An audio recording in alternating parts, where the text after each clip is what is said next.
You wake up. No profile pic. No swipe right. No, hey, message sitting in red for 3 days. Just you, a campfire, 40 people you've known your entire life. And somehow you're supposed to find the one. That's not a nightmare. That's Tuesday. For literally every human who ever lived before about 30 years ago.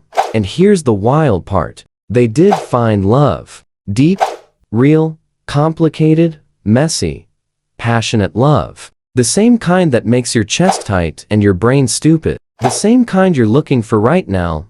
So, how did they actually do it? Because the answer isn't just romantic. It's straight up fascinating, and it reveals something about attraction that no dating app algorithm has ever figured out. Let's go back. Way back. Picture a hunter-gatherer band. Roughly 20 to 50 people. You've grown up with almost all of them. You know who snores. You know who eats too much. You know whose laugh is annoying and whose is contagious. Finding a partner in that world sounds impossible, right? Like dating your coworkers. Except your coworkers are also your neighbors, your cousins, and the people you depend on to not die. But here's the thing. Ancient humans weren't limited to their immediate band. They had networks. Wide ones. Anthropologists studying modern hunter-gatherer communities groups like the Hadza in Tanzania found something that completely flipped the script on how we imagine prehistoric social life. These groups maintained active relationships with hundreds of people spread across vast territories. They gathered seasonally, they traded, they visited, and those gatherings? That was the ancient world's version of going out on a Saturday night.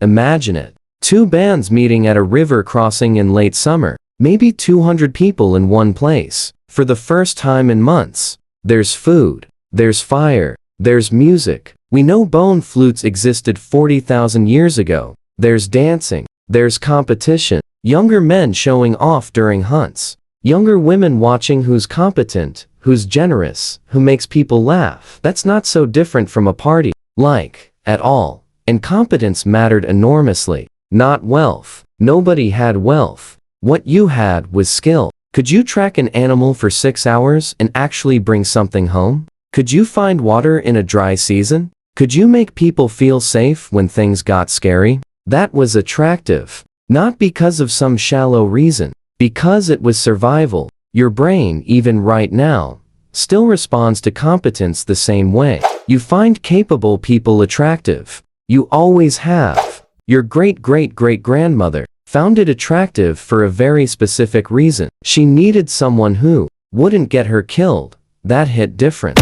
When the stakes were literally life and death. But here's where it gets genuinely surprising. Ancient attraction wasn't just about what you could do. It was about how you made people feel inside the group. Generosity was basically ancient. Charisma. Studies of hunter-gatherer communities show something. While the most attractive individuals weren't the strongest or the most aggressive, they were the ones who shared. The hunter who brought back meat and distributed it equally. The woman who taught younger girls which plants were safe. The person who diffused conflict before it fractured the group. Generosity signaled something crucial. It said, I produce more than I consume. I'm not a burden. I make everyone around me safer. And that was catnip. No cap. There's fascinating research from anthropologist Kim Hill studying the Ake people of Paraguay, one of the last remaining hunter-gatherer societies with documented traditional practices. He found that the best hunters, the genuinely skilled ones, had significantly more children than average. Not because anyone was keeping score, because women were drawn to them consistently across generations. Your attraction instincts aren't random. They were calibrated over hundreds of thousands of years of exactly this kind of selection. When you feel drawn to someone competent, generous, and warm, that's ancient software running in your modern brain. It's low-key the most sophisticated matching algorithm that's ever existed. It just runs on feel instead of code.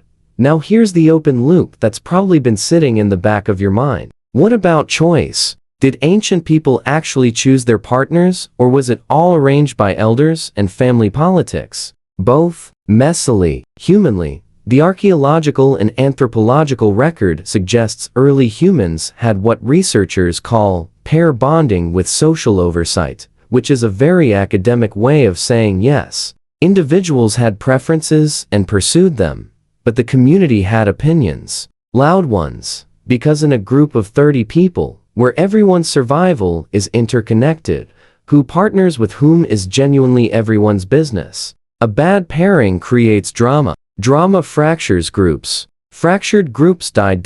So courtship happened, but it happened publicly. You didn't slide into someone's DMs. You demonstrated yourself in front of everyone. You showed up. You contributed. You made people laugh around the fire. You were seen being good, and the community watched, quietly, constantly.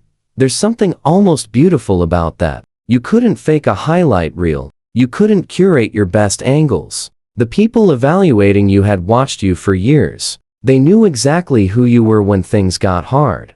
That's a different kind of intimacy than anything an algorithm can manufacture. Here's the part nobody really talks about, though. Ancient humans dealt with heartbreak too.